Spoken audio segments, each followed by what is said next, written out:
Hey flowers, it's your girl Reese LaFleur and I am back with another video, and this video is all about this unit, this bright red hair. I gotta get used to it. I've had red hair before, but this is the brightest I've ever had. I really do have to get used to it. I feel like when you first do red, it's really vibrant, and then it dulls down a little bit after like a day or two, or like after like 3 days. But I actually really do like it. This is bomb. Like, this hair is 24 inches. It is a unit with a 4x4 closure. I'm gonna say I wish it was a frontal, y'all. I really do wish it was a frontal because it's not giving me everything. Because once I wanna, see what I'm saying, it stops. It gives me life and then it stops. So I wish it was a frontal. But other than that, I really do love how this came out. If you want to see how I achieved this vibrant red wig, I want you to continue to watch. But before we get into all of the details, go ahead and subscribe to my channel, hit the bell for notifications, so anytime that I upload a video, you are notified. Go ahead and thumbs up this video, comment down below, and make sure you share this video with your friends. Share this video with your friends. Oh yeah, oh yeah, oh yeah, oh yeah, oh yeah, oh yeah. Okay, you guys, I'll see you guys in my next video. Remember to bloom because the flowers are so blossoming in nature. Keep on watching.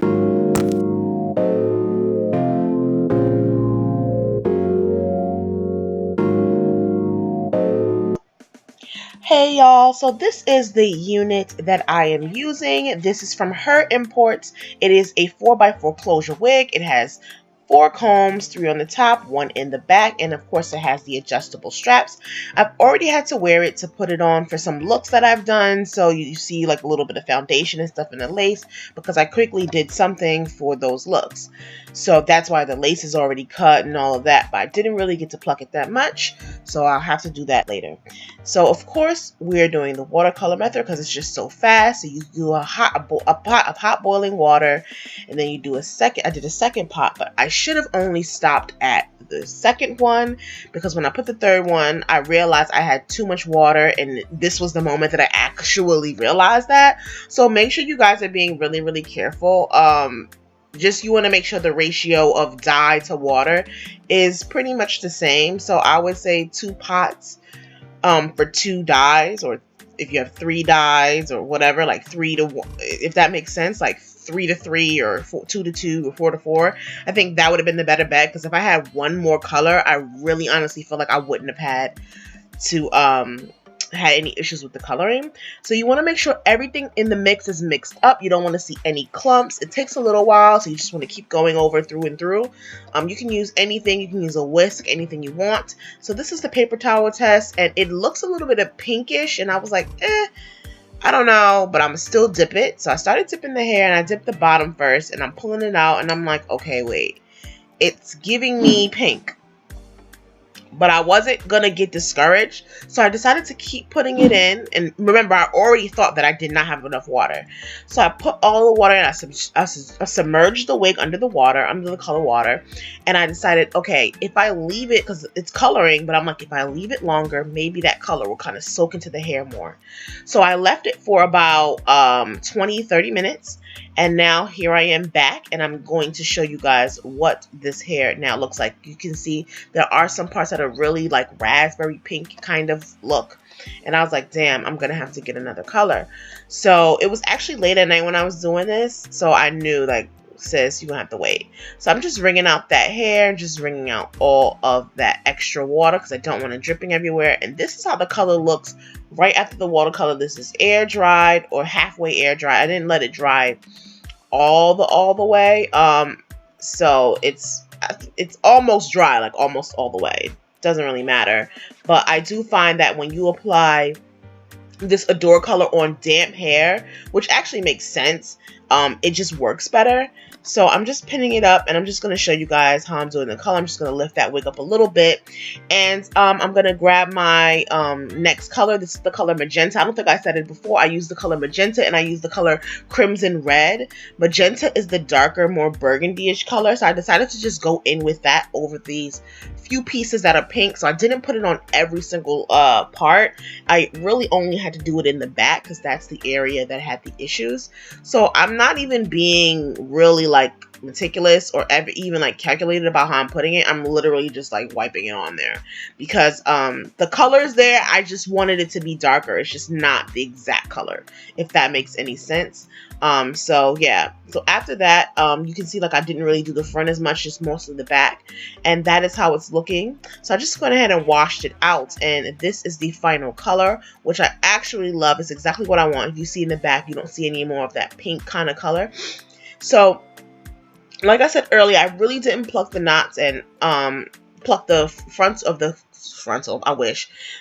lace. So that's something that I actually am going to do.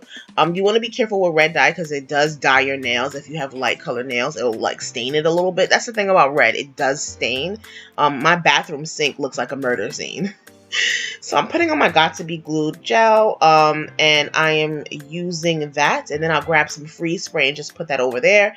This will just help the wig last all day long, because I want to start using like Ghost Bond or something, but this is a closure, so I figured it wouldn't be necessary. I know I was going to want to take this off every night, so your Got To Be Glued, for me, especially in the wintertime, will literally last all day.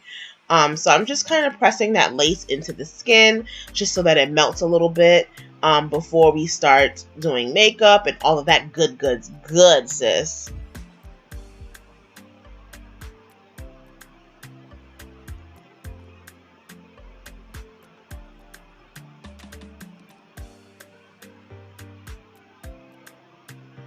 So you just want to make sure you're pressing that in with the end of the rat tail comb, and this is just going to just, you know, help it melt, like I said.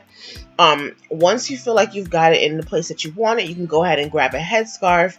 This headscarf is actually skinty minty, so I have to do it a certain way so that it ties around my big old head. But yeah, so just make sure you're doing that. And for me, I keep pushing it back because I'm gonna do makeup, and I don't like when I have that line. So before we get into makeup, I'm just going to brush out the hair a little bit. I mean, this hair is really pretty. I mean, HerImports always has some really good ass bomb ass hair, sis. Like, they on the level, like, they on a level. Like, they on that level. They're like Bella Dream, you know, Indique. Does Indique still be around? I don't even know. So we went ahead and I did my makeup, and I actually started flat ironing half of my hair. So now I'm just going to flat iron a few pieces in front of you guys. I should have taken this off and then flat iron it because I ended up having to do the top all over again. But yeah, we're just going to go down and just going to, you know, put some heat. And you can see how straight that thing gets. I don't even have to run over it that many times. Like, literally 2 runs over is like fine. So, I literally have a weave scarf right now because I'm trying to keep that hair out of my way. But yeah, so that's all I'm doing right now is just flat iron these pieces and just making it straight. I love a bone straight wig, but I'm lazy. I don't know if anyone else is like me. I hate straightening hair. It takes too long, like strand by strand. So I straighten hair like this, and then I always end up with some ripples. So I have to like always like go back and straighten again. Like, it's better if I straighten it off of my head, because when it's on my head, I'll be like, all right, I'm over it. So I'm just brushing that out, and then we're going to take the scarf off, and this is how it's laid down. So of course the 2 combs in the front, they were pushed back a little bit. I wasn't going to put that on with the scarf, so I just fixed that and put that on, and I decided I wanted a middle part. So I'm just parting that out before I do my extra plucking, just to see where exactly I want everything. And like you see the ripples on the top, that's just because I didn't do it properly, but whatever. So now I'm actually yeah, so I've actually gone back in and pre-plucked this more, and I realized I never came back on camera to show y'all how it really looked, but the pictures that's going to be on this video show exactly how it looks, okay, y'all? So yeah, I plucked and I did all of that good, and yeah, I'm just going in with my Lotta Body, you know, just to lay everything down and make everything look nice and neat, and that is pretty much it, you guys. Like, I'm just gonna do a little few baby hairs. Like, it's not gonna be too much. So thank you guys so much for watching. Don't forget to join the flower gang by liking, commenting, sharing, and subscribing to my YouTube channel. This year is going to be super big. I cannot stress that enough. We about to be in February, sis, and I am telling you, at least a wig a month, a haul a month. So you do not want to miss it. Turn on your post notifications. Join this gang. I'll see you guys in my next video. Mwah.